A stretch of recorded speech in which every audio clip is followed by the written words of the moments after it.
बिस्मिल्लाहिर्रहमानिर्रहीम। तमाम student matric class के अस्सलाम वालेकुम। हर एक्सरसाइज एक केस है। 21.1 में एक केस था जो हमने डिस्कस कर चुके हैं और 21.2 में सेकंड केस था और 21.3 एक थर्ड केस है। तो सबसे पहले बात कर लेते हैं कि ये जो केस है आखिर हमें एग्जाम में कैसे पता लगेगा कि कहाँ से ये क्वेश्चन आया। तो याद रखें कि फर्स्ट करें, पहले इस तरह नहीं हो रहा था जो अब इस केस में होगा। तो केस नंबर आपका जो 2 है 3 है, इसमें होना क्या है कि अपॉन में हमारा जो डिनोमिनेटर दिया हुआ है, ऊपर की मैं बात नहीं करता, बात करता हूँ नीचे की। और जितने भी अब तक क्वेश्चन है तमाम में डिनोमिनेटर से हर केस को जज किया जाता है। अब यहाँ मिसाल के तौर पे यहाँ पे x के ऊपर स्क्वायर लिखा है और यहाँ पे प्लस का 5 लिखा हुआ है। और इसी तरह से अगर एक और ब्रैकेट ले लें और यहाँ पे x स्क्वायर प्लस 2x और प्लस 3 लिखा हुआ है। तो केस नंबर 3 को कैसे हम कैच करेंगे? तो याद रखें कि ब्रैकेट के अंदर जो है हमारे पास क्वाड्रेटिक इक्वेशन हो सकती है, क्यूबिक इक्वेशन हो सकती है, लेकिन लीनियर होगी तो वो केस नंबर 1 कहलाएगा, यानी कि एक्सरसाइज 21.1। और यहाँ पे भी क्वाड्रेटिक है और चाहता तो यहाँ क्यूबिक इक्वेशन भी कर सकता था, लेकिन जैसे कि ये टॉपिक सेकंड ईयर से आया तो वहाँ पे तो ऐसा एक्सपेक्टेड है क्योंकि वहाँ पे 4-5 पेजेस पे क्वेश्चन चले जाता है, जबकि यहाँ क्लास 10 के लिहाज से अब तक मेरा जो एक्सपेरिमेंट रहा है तो कोई भी क्वेश्चन 2 पेज से ज़्यादा नहीं चला। अब इसमें किस तरह से पता लग रहा है कि ये क्वाड्रेटिक इक्वेशन है, यानी x का स्क्वायर है और इधर भी स्क्वायर है। तो याद रखें जब ऐसा होगा, या एक और हम यहाँ पे ब्रैकेट लगा लेते हैं ताकि बात पूरी तरह से आपको वाज़ेह हो सके। अब जैसे यहाँ पे x-2 लिखा है तो इसमें थोड़ी सी केस नंबर 2 की भी बात हो सकती है, 1 की भी हो सकती है, क्योंकि जैसे जैसे ये केस आगे बढ़ता है तो पुराने केसेस भी रिपीट होने के इम्कानात मौजूद होते हैं। अब जैसे हम यहाँ पे लेट करते हैं, यानी कि इस जगह पे हम लिखेंगे, तो अब हमें करना क्या होगा, जैसे अगर ये लीनियर इक्वेशन है जैसे x-2 तो हम इसे लिखेंगे a/x-2। और इससे पहले भी हम यूँ ही करते रहे क्योंकि ये लीनियर है, लीनियर का मतलब x की पावर 1 है। और जब यहाँ पे हम लिखेंगे तो यहाँ पे आपके पास क्वाड्रेटिक इक्वेशन है, यानी x स्क्वायर है और x यहाँ पे 1 पावर वाला 0 है। और अगर ऐसा लिखा हो, और मैंने इन दोनों को इसीलिए लिखा है ताकि आपको मैं एग्जाम्पल बेहतर दे सकूँ, तो इसको इस तरह से हमने लिखना है कि यहाँ पे b के साथ x की पावर 1 लिखनी है और फिर हमें c लिखना होगा। यानी कि तरीकाकार ये है कि अगर यहाँ x की पावर 1 है तो यहाँ a के साथ x की पावर 0 होती है, जो कि 1 होने की वजह से वो नज़र नहीं आती। और अगर यहाँ x स्क्वायर है तो यहाँ पे x की पावर 1 फिर x की पावर 0 होगी। इसी तरह से बेशक के ये 3 टर्म्स हैं और ये 2 टर्म है, लेकिन दोनों क्वाड्रेटिक है। तो अगर हम इसकी बात करते हैं तो अगर हम इसको लिखेंगे, और ये इतना लेंथी क्वेश्चन आपके क्लास में नहीं है लेकिन समझाने के लिए मैं इसे यूज़ कर रहा हूँ। अब c के बाद हमें यहाँ पे dx प्लस e लिखना होगा। तो याद रहे कि ये पहले पैटर्न पे अगर यह लीनियर है, यानी अगर बात हम 21.1 की करें तो हर एक लीनियर था, या फिर फार्मूला लगा। और फार्मूला भी यहाँ पे मैं मेंशन कर दूं कि अगर यहाँ x स्क्वायर और 5 की टर्म अगर नेगेटिव हो, बेशक के स्क्वायर ना हो बनता हो लेकिन x के ऊपर स्क्वायर हो, तो फिर ये फैक्टर फॉर्म में आ जाता है। अगर फैक्टर फॉर्म में आ जाएगा तो वो आपकी 21.1 वाला केस कहलाएगा। और अगर यहाँ पे प्लस है तो आपका ये फैक्टर फॉर्म में नहीं आ सकता, तो ये केस नंबर 3 है और 21.3 में डिस्कस किया गया है। मेन चीज़ ये है कि केस नंबर 3 को गैस करने के बाद आपको इसकी पोजीशन जो है वो इस तरीके से करनी चाहिए। अगर बात समझ ना आए तो दोबारा से ये हिस्से को पीछे से देखें और यकीनी तौर पे समझ आ जाएगा। अगर समझना चाहें तो इंशाल्लाह समझ में आ जाएगा। अब हम पहले क्वेश्चन के ऊपर बात कर लेते हैं। तो पहला क्वेश्चन है, इसमें हमें पार्शियल फ्रैक्शन के अंदर सॉल्व करना है, जैसे कि अब तक करते आ रहे हैं। और केस नंबर 3 मैंने यहाँ पे भी मेंशन किया है। तो यहाँ पे अब जैसे आप देख सकते हैं कि एक लीनियर और एक क्वाड्रेटिक फॉर्म में लिखा हुआ है। तो हमें करना यह है कि इसको जब लेट करेंगे तो हमें करना इस तरह से है कि a/x-2 ले लिया, जैसे कि मैंने एग्जाम्पल में इससे पहले आपको समझाया। और x स्क्वायर प्लस 7 है इसके लिए, जैसे कि आपको बताया था कि यहाँ पे हमें प्लस bx, यानी कि यहाँ हमेशा b प्लस रखना है, bx प्लस c लेना है। और देखिए ये क्वेश्चन इतना ज़्यादा डिटेल में नहीं है, ज़्यादातर आपका a b c इन्वॉल्व होता है और आपको a b c, जैसे कि इससे पहले भी अब भी, इन तीनों वेरिएबल्स की वैल्यू को फाइंड आउट करना होता है। फिर इसके बाद हम यहाँ पे एलसीएम ले लेते हैं। तो वो बच्चे जिन्हें थोड़ा सा ये चैप्टर मुश्किल लग रहा है तो उन्हें ये ट्रिक बता देता हूँ कि एलसीएम अगर आपको लेने में प्रॉब्लम है तो यहाँ जो लिखा होता है इस जानिब भी वही आता है। अगर तो आप एलसीएम अच्छा जानते हैं फिर तो आपको पता है कि इसका एलसीएम यहाँ पे x-2 और ब्रैकेट में सेकंड ब्रैकेट में x स्क्वायर प्लस 7 आ रहा है। लेकिन अगर आप नहीं जानते तो यहाँ जो लिखा है वही एलसीएम होता है। इससे आपका सिलसिला बहुत बेहतर हो जाएगा। उसके बाद आपने करना क्या है कि x-2 कैंसिल हो जाएगा, a के साथ x स्क्वायर प्लस 7 मल्टीप्लाई करके दिखा देना है और प्लस bx प्लस c, तो ये ब्रैकेट मौजूद है और एक्स स्क्वायर प्लस 7 के साथ ये ब्रैकेट कैंसिल हुआ और x माइनस 2 को इसके साथ दिखा दिया। अच्छा, अब इसके बाद ये है कि हमें करना यूँ होगा कि फौरी तौर पे जैसे हम पहले भी करते रहे इसे नंबर 2 कह देंगे और यहाँ से हमारे पास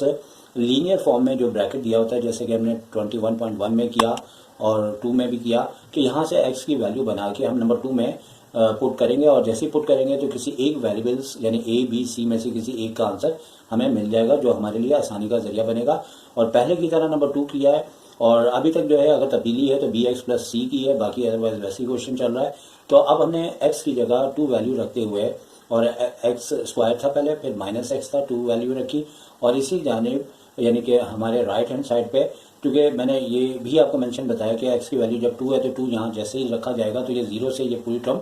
आपकी 0 हो जाएगी, जो कि मैं मेंशन भी कर रहा हूँ ताकि आपको, और अगर आप डायरेक्ट भी 0 लिखना चाहें तो लिख सकते हैं। लेकिन यहाँ चूँकि एक्स स्क्वायर था तो 2 का स्क्वायर जैसे ही किया 4 हो गया,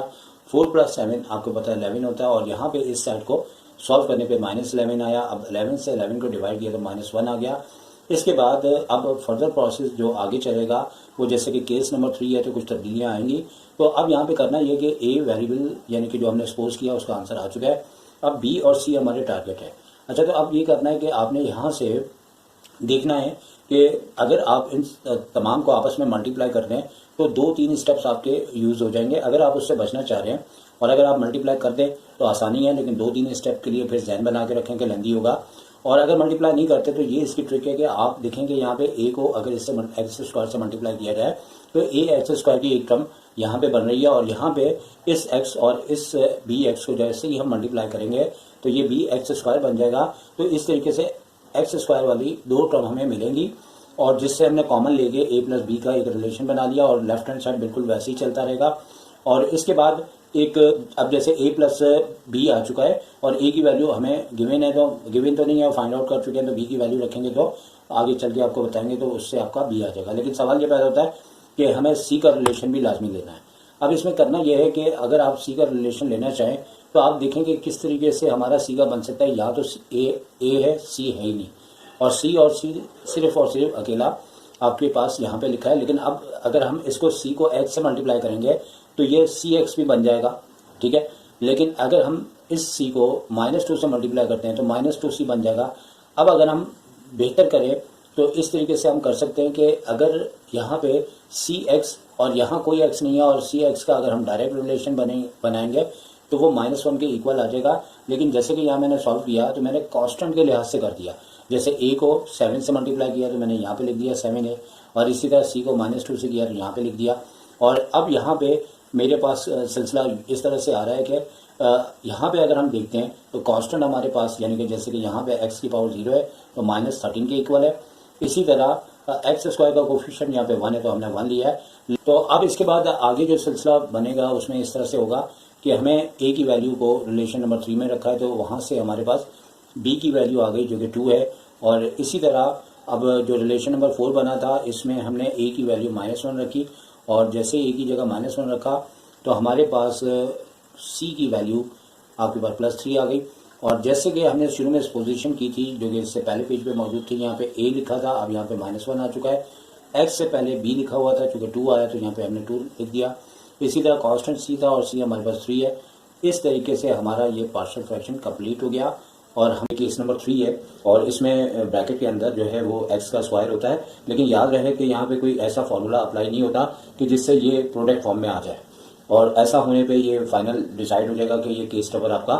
3 है। और इस पोजीशन में फ़र्क आ जाता है जैसे ही हम इसको लेट करते हैं तो x+1 हमारी 21.1 एक्सरसाइज की तरह है, और उस तरह होने की वजह से हम जब लेट करेंगे तो बिल्कुल उसी तरीके से इक्वल टू के बाद a वेरिएबल लेने के बाद अपॉन में x+1 पहले लिख देंगे ताकि केस नंबर 1 की बात है जो कि हमें पहले से ही ऑलरेडी आती है। और उसके बाद जब ऐसा प्रोसेस आए कि x² + का 10 तो डिनोमिनेटर में x² + 10 आएगा, तो याद रखें कि इस सूरत में हमें करना यह है, हमें b के साथ x की पावर 1 लिखनी पड़ेगी और +c लिखना पड़ेगा। यानी अगर आपको ये बात मुकम्मल तौर पे समझनी है तो आप यूँ कह सकते हैं कि यहाँ पे अगर x की पावर 1 होती है तो एक तरह से जब a सपोज किया जाता है तो इसके साथ x की पावर 0 होता है, और अगर यहाँ x² है तो b के बाद x की पावर 1 फिर c x की पावर 0 यानी कि अकेला c भी लिखा जाए तो बात एक ही है। और कल को आपकी बुक में ऐसा नहीं दिया, लेकिन सेकेंड ईयर के अंदर ऐसा दिया हुआ है कि एक्स की पावर क्यूब है, और क्यूब होने पे फिर हम यहाँ पे लिखेंगे बी एक्स स्क्वायर प्लस सी एक्स प्लस डी। लेकिन चूंकि क्वेश्चन काफ़ी लेंथी हो जाता है और क्लास टाइम के लिहाज से वो बहुत लेंथी समझा जाएगा, इस वजह से बुक वालों ने बड़ा अच्छा किया कि ऐसा नहीं दिया।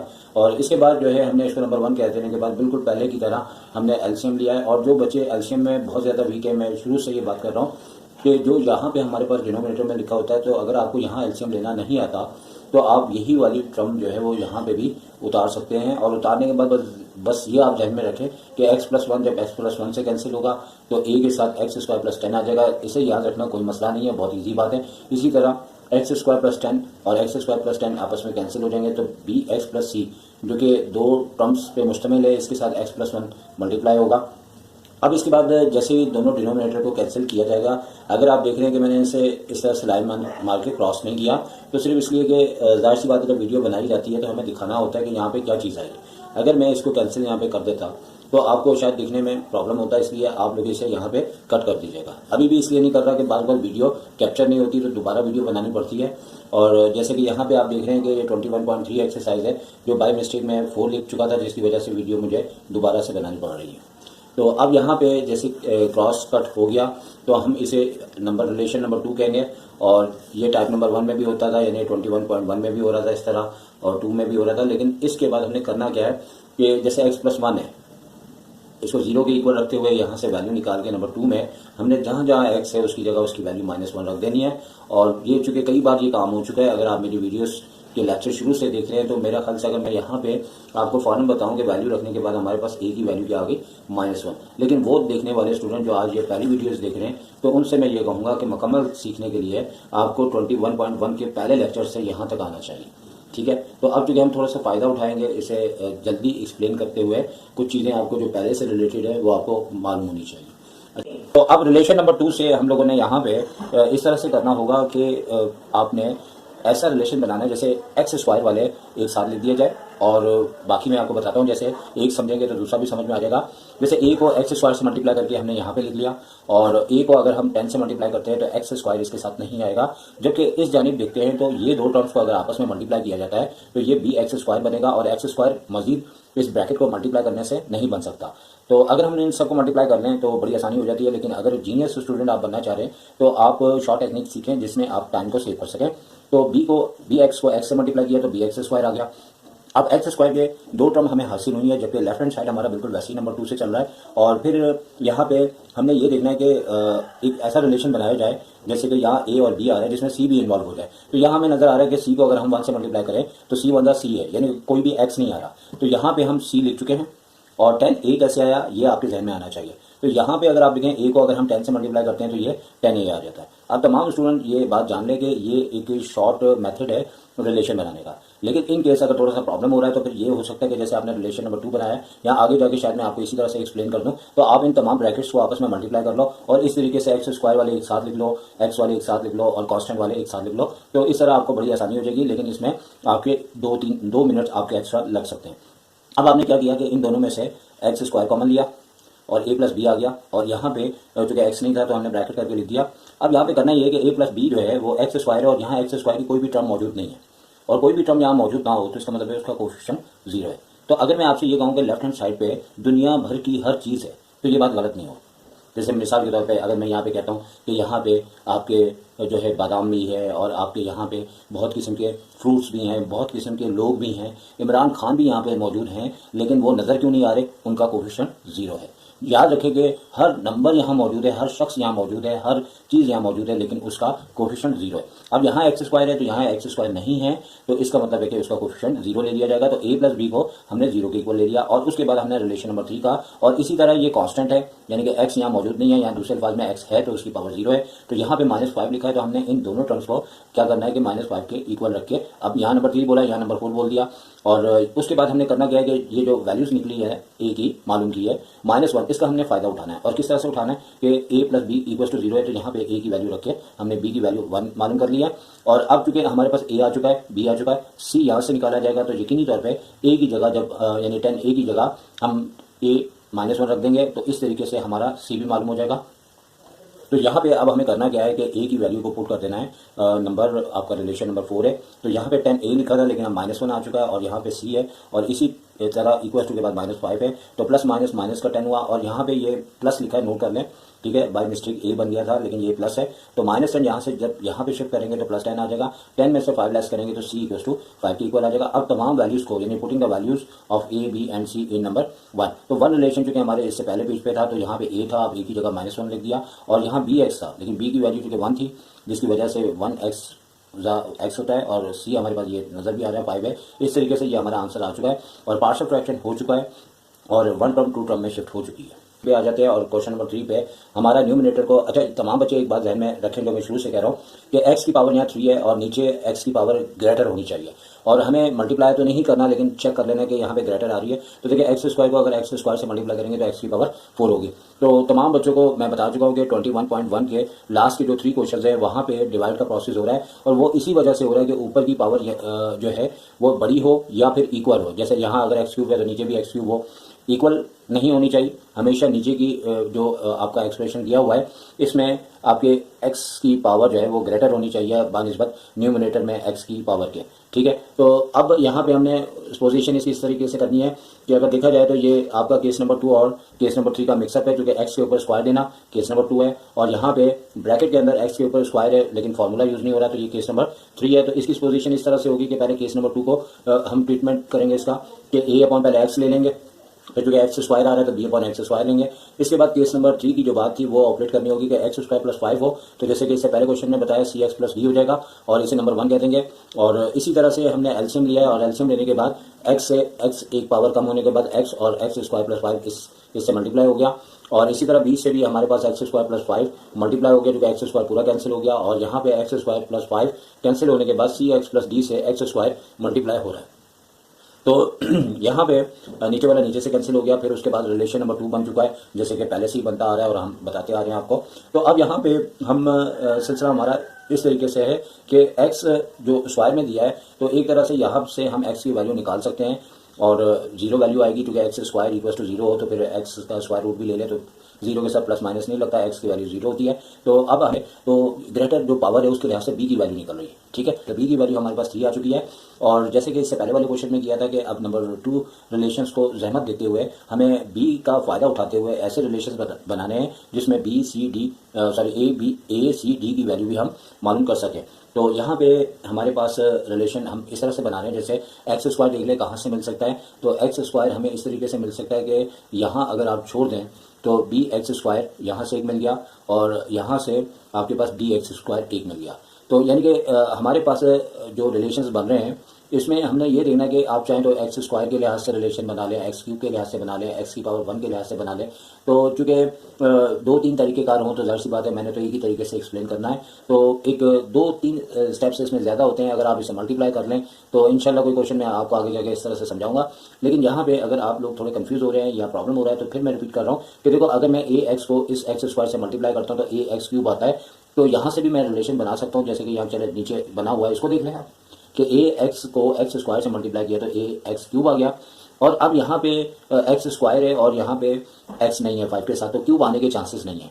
लेकिन यहाँ चांसेस हैं कि एक्स स्क्वायर को अगर एक्स से सी एक्स से मल्टीप्लाई करेंगे तो सी एक्स क्यूब आ जाएगा, तो लिहाजा एक एक्स क्यूब की टर्म यहाँ से बन रही है, एक यहाँ से बन रही है, दोनों को हमने एक साथ लिखा है। और यहाँ पे लेफ्ट हैंड साइड पे एक्स क्यूब का कोफिशिएंट -4 है, जिसको कि हमने इक्वल रखा है, और यहाँ से a प्लस सी का रिलेशन 4 बनाया है। और ये बात जैसे कि मैंने रोक दी थी, इसी तरह कि अगर हम ये पहले बनाते हैं तो फिर सेकंड टास्क हम स्क्वायर का बना लेते हैं, तो यहाँ से हमें स्क्वायर नहीं मिल सकता, क्योंकि एक्स क्यूब मिलेगा, यहाँ एक्स मिलेगा, यहाँ बी एक्स स्क्वायर मिल रहा है तो हमने यहाँ पे ले लिया, और यहाँ पे एक्स स्क्वायर और डी को मल्टीप्लाई करेंगे तो डी एक्स स्क्वायर मिल जाएगा। तो यहाँ पे जो टर्म है वो है 5x स्क्वायर, तो इसको हमने एक साथ लिखते हुए यहाँ से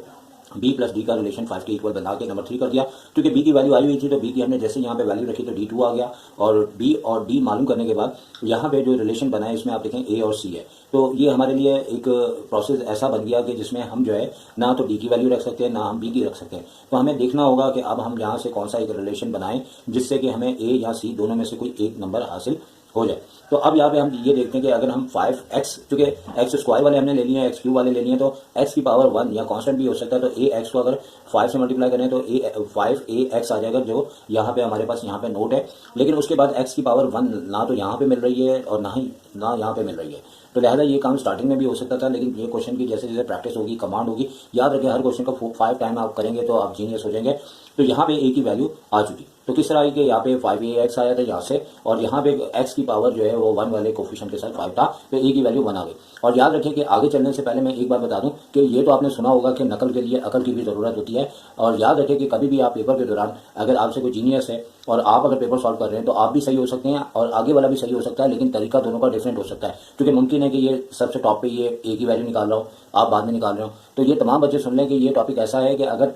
6 बच्चे सॉल्व कर रहे हैं तो मुमकिन है कि 4 सही कर रहे हो, 2 गलत कर रहे हो, लेकिन तरीक़ेकार में सब में थोड़ा थोड़ा फ़र्क हो सकता है, लेकिन रिजल्ट सबके सेम आते हैं। और बुक के अंदर उन्होंने A1 A2 A3 लिया है। मैंने इसको इसलिए नहीं दिया कि सेकंड ईयर के अंदर भी हम A B और C और D लेते हैं, लेकिन A1 A2 में एक सबसे बड़ा प्रॉब्लम है जो मैं शुरू की वीडियो में बता चुका हूँ कि किसी जगह हम बाय मिस्टेक अगर A1 लिखना भूल जाएं या A2 को A1 लिख दें तो A तो सारे ही होंगे, तो हम कैसे आपस में A B C D की वैल्यू बना सकते हैं। तो यकीनी तौर पर ये बात आपको समझ आती है। और वैसे भी जब मार्केट में नई बुक आती है तो क्या होता है कि यही तो तब्दीलियाँ होती है कि किसी साल ABC कर दिया तो किसी साल A1 A2 कर दिया है, और कहा यह है कि नई बुक मार्केट में आ गई है। तो इस चीज़ की कोई टेंशन नहीं है। की वैल्यू 1 आ चुकी है जो कि हमने रिलेशन नंबर 4 में रखे। सी की वैल्यू को फाइंड किया है जो कि -5 आ चुकी है। आप पुट कर देंगे A B C और डी की वैल्यू नंबर 1 रिलेशन में, तो आप देख सकते हैं कि वैल्यू पुट करने के बाद हमारा बुक का आंसर मैच हो गया है और इस तरीके से हमारा ये भी क्वेश्चन सॉल्व हो चुका है। और सबसे पहले वही तरीका जो आपको क्वेश्चन नंबर 1, 2 और 3 में बताया कि ये केस नंबर आपका 3 है, और इसमें लेट करेंगे ये देखते हुए कि यहाँ पे सेकंड ब्रैकेट में x के ऊपर स्क्वायर है, जिसकी वजह से ये केस नंबर 3 यानी एक्सरसाइज अगर 3 तो केस नंबर 3। अगर ब्रैकेट के अंदर x स्क्वायर या दूसरे अल्फाज में क्वाड्रेटिक इक्वेशन है तो इसका मतलब है ये केस नंबर आपका 3 है। और इसमें पोजीशन या लेट जब करते हैं तो थोड़ा सा फ़र्क आ जाता है। अगर आपके पास ये ब्रैकेट लीनियर फॉर्म में है और x की पावर 1 है तो 21.1 की तरह आप a/x+1 ले लेंगे, जबकि जो क्वाड्रेटिक इक्वेशन होगी उसकी पोजीशन में आपने ये करना है कि प्लस बी एक्स यानी एक्स स्क्वायर है तो एक पावर कम करते हुए बी एक्स प्लस सी। और बुक में ऐसा क्वेश्चन मौजूद नहीं है, लेकिन अगर ऐसा हो कि यहाँ एक्स क्यूब हो तो मैं बार बार कह रहा हूँ कि यहाँ पे फिर इस पोजीशन में बी एक्स स्क्वायर प्लस सी एक्स प्लस डी इस पोजीशन होगी। तो पार्शियल फ्रैक्शन का जो तरीकाकार है हमें उसे फॉलो करना होगा। इसमें हमारी अपनी कोई सोच नहीं चलेगी, जो इसका तरीकाकार है हमें उसे ही फॉलो करना है। तो एलसीएम लिया लेफ्ट पे जो है अपॉन में यानी कि डिनोमिनेटर में, राइट में भी वही चीज़ आ जाएगी और आने के बाद दोनों कैंसिल होगी, और फिर आपका जो न्यूमिनेटर दोनों बचे आपके पास उसे नंबर 2 रिलेशंस कह देंगे।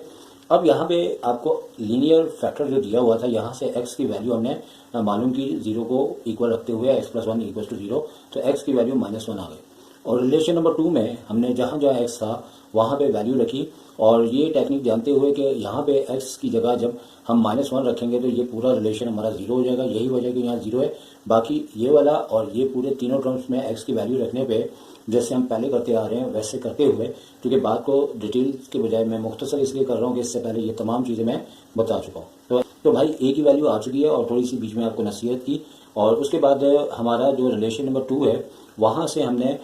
इस तरह का प्रोसेस करना है जो कि इससे पहले 3 क्वेश्चंस में किए हैं कि हमने ए एक्स स्क्वायर और उसके बाद यहाँ से बी एक्स स्क्वायर बनाते हुए आपने एक रिलेशन बनाया जो कि ए की वैल्यू आ चुकी थी, और लेफ्ट हैंड साइड पे चूँकि यहाँ पे 3x स्क्वायर लिखा था 3x स्क्वायर आ गया। अब एक्स स्क्वायर एक तरह से कॉमन लेके दोनों साइड पे ख़त्म हो गया, और हमने ए की इसको रिलेशन नंबर 3 करके ए की वैल्यू हमने पुट कर दी है, और पुट करने के बाद बी भी आ चुका है जो कि आपके पास 3 में से 1 लेस करके 2 आ चुका है। आगे जो है नंबर 2 में आपने एक और रिलेशन उसी तरह से बनाया है और ये कांस्टेंट का रिलेशन था, और 3a + c = 1। अब जैसे ही आप क्वेश्चन देखेंगे तो जो कांस्टेंट का रिलेशन है वो आप देखेंगे कि आपके पास क्या बन रहा है। तो कांस्टेंट का जो रिलेशन है आपके पास वो अगर आप गौर करें तो a आपके पास 3 से मल्टीप्लाई हो रहा था और फिर c 1 से मल्टीप्लाई होता था, और उसी तरीके से हमारे पास ये एक नंबर 4 रिलेशन बना है। अब हमने करना क्या है कि यहाँ पे a की वैल्यू को पुट करना है, और पुट करने के बाद आपके पास c की वैल्यू भी आ जाएगी जो कि -2 है, और पुट कर देना है रिलेशन नंबर 1 जो स्टार्टिंग में हम इस पोजीशन में करते हैं। a की वैल्यू 1 b 2 c, b आपके पास -2 है तो यहाँ यकीनी तौर पे पहले a था जो कि 1 आ चुका है, और यहाँ bx था जो कि 2x आ चुका है, और यहाँ पे c था जो कि -2 आया। इस तरीके से ये हमारा आंसर आ चुका है। अब इस एक्सरसाइज का लास्ट क्वेश्चन नंबर 5 भी आपको एक्सप्लेन कर देते हैं, और यहाँ पे भी एक आपका लीनियर फैक्टर है, एक क्वाड्रेटिक है, और लेट किया a/x+1 और plus bx + c/x² + 3। Relation number 1 हो गया, एलसीएम लिया गया, दोनों साइड पे एलसीएम लेने के बाद नीचे के कैंसिल होने के बाद आपके पास रिलेशन नंबर 2 आ गया है और यहाँ से जैसे इससे पहले किया था x+1 की वैल्यू को 0 रखते हुए x की वैल्यू -1 आई जो कि आपने नंबर 2 में पुट करनी है और जैसे ही आपने 2 में पुट की तो a की वैल्यू आपके पास 1 आ चुकी है। और बिल्कुल शुरू के 4 क्वेश्चन की तरह से अब यहाँ अगर आप देखें नंबर 2 से हमने क्या हासिल किया, ax² + bx² = 1x²। ये आखिर हमने कैसे किया? अगर हम ये सारे ब्रैकेट आपस में मल्टीप्लाई कर लेते तो आपके 2-3 स्टेप्स इसमें ज़्यादा हो जाते हैं लेकिन आपको आसानी हो जाती। लेकिन अगर डायरेक्ट जीनियस स्टूडेंट बनना है तो आप ये देखें कि x² और a को अगर हम मल्टीप्लाई करें तो ax² आ जाता है और यहाँ पे x² किस तरह से आ सकता है, सिर्फ bx और x को अगर हम मल्टीप्लाई करते हैं तो इसके अलावा x² की कोई भी टर्म यहाँ से नहीं आ सकती, तो ये bx² आई। और लेफ्ट हैंड साइड पे 1x² लिखा है तो 1x² लिखने के बाद x² कॉमन लेके दोनों साइड से कट हो गया और a का रिलेशन 3 बन गया और a मतलब a + b का रिलेशन नंबर 3 बन गया और a की वैल्यू आपने 1 रखी है नंबर 3 में, तो यहाँ से आपने b की वैल्यू निकाली जो कि 0 आ चुकी है। अच्छा, अब जब b की वैल्यू 0 आएगी तो जैसे यहाँ पे bx लिखा है, जब हम इसकी वैल्यू को पुट करेंगे तो ये टर्म हमारे पास खत्म हो जाएगी क्योंकि 0 × x क्या हो जाएगा 0। तो याद रहे कि a की जैसे वैल्यू 1 है तो वो तो यहाँ पे आ जाएगी, लेकिन अब जो c की वैल्यू हम फाइंड आउट करेंगे वही वैल्यू यहाँ पे लिखी जाएगी क्योंकि b हमारे पास 0 हो चुका है और इस सूरत में हमारा जो है वो bx खत्म हो जाएगा। अब c के लिए हमने देखना है कि कौन सा रिलेशन ऐसा बनाएं जिससे कि हमारा b के बाद c भी आ जाए। अब अगर आप यहाँ देखें तो हमारे पास c को अगर 1 से हम मल्टीप्लाई करते हैं तो c 1 + c हो जाता है जो कि एक कांस्टेंट नंबर कहलाएगा और इसी तरह a को अगर हम 3 से मल्टीप्लाई करते हैं तो 3a हो जाएगा और इस तरह हम पीछे हर क्वेश्चन में ही तकरीबन करते आ रहे हैं। इसी वजह से इससे पहले वाले क्वेश्चन में ये बात हमने इतनी ज़्यादा आपको डिटेल से नहीं बताई, लिहाजा यहाँ पे अगले पेज पे जाने से पहले देखें a को 3 से मल्टीप्लाई करना है और c को 1 से करना और यहाँ कांस्टेंट हमारे पास +2 है तो यानी कि क्या रिलेशन हमारा बन जाएगा 3a + का c = 2। तो स्टूडेंट देख सकते हैं जैसे कि कहा वैसे ही आपका ये रिलेशन बना है और ये रिलेशन बनने के बाद आपने इसको नंबर 4 कहना है, a की वैल्यू को नंबर 4 में पुट किया तो वहाँ से c की वैल्यू आ चुकी है तो c = -1 हो गया और इसके बाद आपका a b c तीनों फाइंड आउट हो चुके हैं और ये वैल्यू को हमने नंबर 1 रिलेशन जो हमें स्टार्टिंग में हम सपोज करते हैं a की जगह 1, लेफ्ट हैंड साइड बिल्कुल वैसे ही रहता है और b जैसे कि 0 हुआ था और c -1 आया और हमारे पास प्लस माइनस करते हुए ये माइनस का हो जाएगा और इस तरीके से पार्शियल फ्रैक्शन कंप्लीट हो गई। और इसी के साथ मैं आपसे इजाज़त चाहूँगा। टेक केयर, अल्लाह हाफिज़।